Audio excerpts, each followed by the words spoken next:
여름방학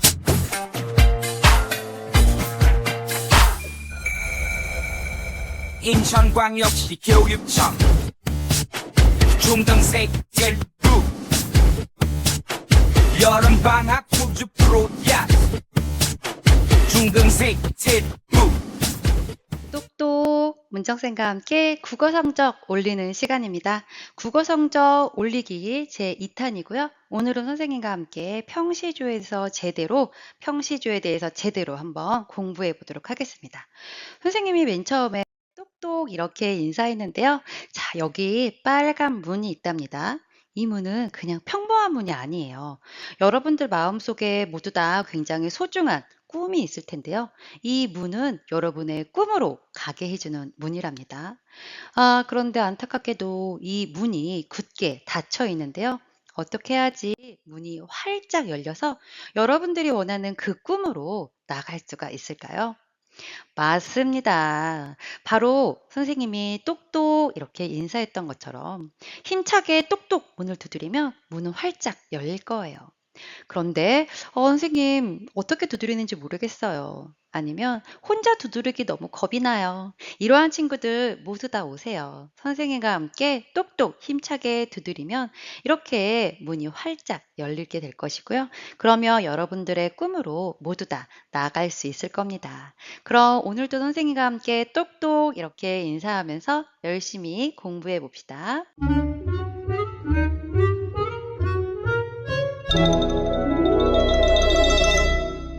자, 오늘 선생님이 준비한 주제는 바로 평시조인데요. 자, 시조는 여러분 평시조도 있고요. 그리고 또 뭐 사설시조, 연시조 이렇게 있는데요. 자, 평시조는 그 중에서 가장 기본적인 시조라고 볼 수가 있습니다. 3장 형식이에요. 장이 3개란 이야기입니다. 바로 초장, 중장, 종장 이렇게 3가지의 장으로 이루어진 형식을 말하는데요.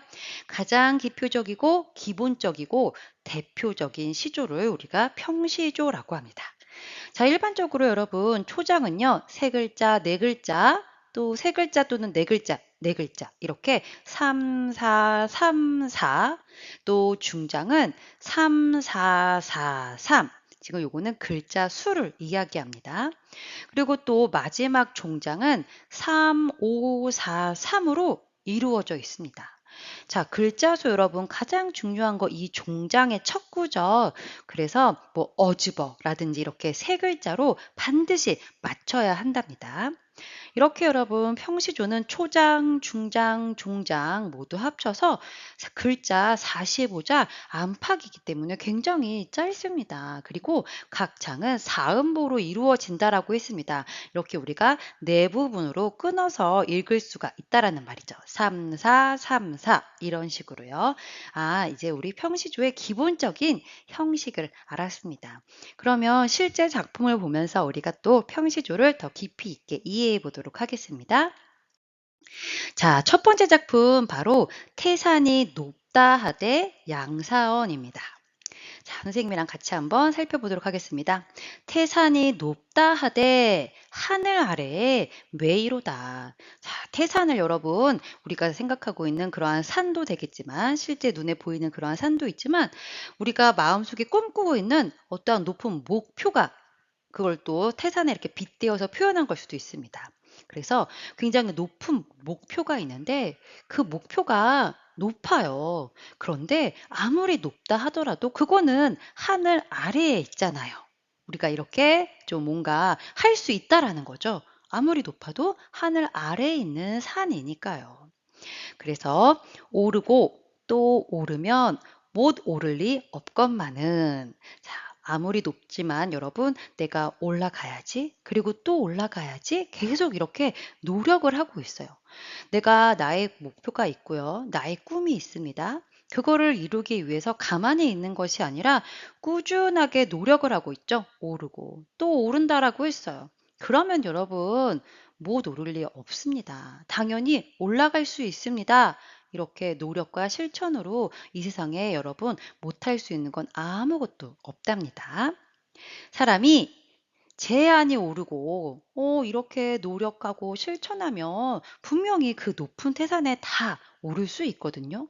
그런데 사람들이 오르지 않아요. 실천하지 않아요. 행동으로 옮기지 않고, 아유, 목표가 너무 높아. 태산이 너무 높아. 이렇게 이야기한대요. 그 말은 뭡니까, 여러분? 노력하면 당연히 되는데, 사람들이 왜 노력을 안 하지? 그러면서 노력하지 않는 사람들을 비판하고 있습니다. 자, 이 작품은요, 여러분, 목표를 이루기 위해서 가장 필요한 것이 바로 뭐라는 거죠? 노력이라는 것입니다. 노력으로 안 될 것은 없다는 건데요. 선생님이 처음에 똑똑 이렇게 인사했잖아요. 굳게 닫혀 있는 문, 그냥 가만히 있으면 열리지가 않습니다. 우리가 뭔가 행동을 해야 됩니다. 똑똑 두드려야 되겠죠. 여러분, 여러분들이 마음속에 꿈꾸고 있는 목표가 있다면 그 꿈을 향해서 열심히 나아가십시오. 그러면 그 문은 반드시 여러분의 꿈은 도달할 수 있게 될 것입니다. 이렇게 마지막 종장에서처럼 오르지 않고 아유 산이 너무 높아. 그러니까 나는 못하겠어. 포기. 이러한 행동은 여러분 절대 하면 안 된다라는 것이죠. 목표를 이루기 위해서는 반드시 노력을 하면 되고 노력을 한다면 당연히 목표는 이루게 될 것이라는 거 여러분 절대 잊으면 안 되겠습니다. 자, 그 다음 작품 또 보겠습니다. 뉘라서 나를 늙다 하는고라는 작품인데요. 자, 뉘라서 누가, 그 누가라는 의미죠. 나보고 늙었다고 하는가? 늙은이도 이러한가? 라고 했어요. 정말 늙은 사람이면 이러할까? 누가 나한테 막 늙었다라고 했는데, 자, 봐봐. 정말 늙은 사람이 이러할까? 라고 하면서 지금 아랫부분 이제 중장과 종장에서 이제 또 어떤 이야기를 해주려고 합니다. 자, 꽃을 보면 반갑고 잔을 잡으면 웃음이 납니다. 자, 꽃은 여러분 우리가 고전시가에서 굉장히 많이 등장하고 있는 소재인데요. 물론 자연의 아름다운 꽃 이것을 의미하기도 하지만 또 한편으로는 굉장히 아름다운 여인을 의미하기도 합니다. 자, 내가 나이는 들었어요. 하지만 이렇게 아름다운 것을 보면 너무나 반갑고요. 그리고 또 잔을 잡으면 웃음이 납니다. 그러니까 내가 지금 외모적으로는 흰머리도 나고 주름도 있어서 사람들이 나를 늙었다라고 보겠지만 나의 마음, 이 마음은 어떠합니까, 여러분? 늙지 않았다라는 것을 지금 이렇게 꽃과 잔, 이러한 소재들을 가지고 와서 자신의 마음을 표현하고 있답니다. 자, 그 다음 마지막 종장 보겠습니다. 자, 춘풍의 봄바람이죠, 여러분. 춘풍에 봄바람이 막 불고 있어요. 흔난한 백발이야, 낸들 어찌하리요? 라고 했어요. 자, 봄바람이 막 부니까 하얀 색깔, 나의 흰머리가 보일 수밖에 없어요. 나이는 속일 수가 없다는 것이죠. 그런데 이거를 어찌하겠느냐라고 하면서 달관적인 태도를 보여주고 있답니다. 자, 여러분, 달관이란 사소한 사물이나 일에 얽매이지 않고 세속을 벗어나 활달한 식견이나 인생관을 말합니다. 내가 비록 백발이지만 나의 마음은 절대 늙지 않았죠. 이러한 마음을 표현하고 있는 작품이었습니다. 그래서 이 작품의 주제는 여러분, 나이는 들었지만 마음은 늙지 않았다는 것을 노래하고 있는 그러한 작품이었습니다. 자, 그 다음 마지막 작품 보도록 하겠습니다. 세월이 여류하니인데요. 자, 세월이 여류라고 했습니다. 여류는 여러분, 이 여자가 같다, 뭐뭐와 같이라는 의미고요. 류자는 흐를 류자예요. 그러니까 물이 흐르는 것 같다라는 표현이죠. 세월은 물이 흐르는 것처럼 굉장히 빠르게 흘러갑니다. 그러니까 나는 늙겠죠. 그래서 흰 머리가 절로절로 나요. 자, 그러면 봅시다, 여러분. 이렇게 흰머리가 나가지고 뽑고 또 뽑아가지고 젊게 이렇게 내가 다시 흰머리를 뽑으면 젊게 될 거야. 이렇게 하는 뜻. 바로 여러분, 부모님에 대한 효성스러운 마음입니다. 왜냐하면 자식이 늙은 모습을 보이면, 부모님이, 우리 아이가 이렇게 늙었네. 속상해. 그래서 부모님에 대한 불효라고 생각을 해서 계속 이거를 지금 뽑는 거죠.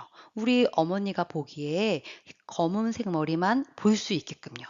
그런 식으로 해서 지금 부모에 대한 효성스러운 마음을 표현하고 있는 것입니다. 머리를 뽑는 건요, 여러분. 자, 북당이라고 있는데요. 북당은 예전에 중국에서 집의 북쪽에 있는 당집을 이르던 말인데요. 여기에 이제 집안의 주부가 거처하기 때문에 바로 어머니가 거처하는 방을 북당이라고 합니다. 그래서 여러분 고전 소설에서 고전 시가에서 이렇게 나오는 용어들을 여러분 잘 알고 있어야 되겠습니다. 고전 시가에서 나오는 용어가 소설에서 또 나오고요. 이렇게 고전은 모두 다 통하기 때문에 여러분들 용어들을 이렇게 우리가 자주 나오는 어휘들을 꼭 알고 있어야 되겠습니다.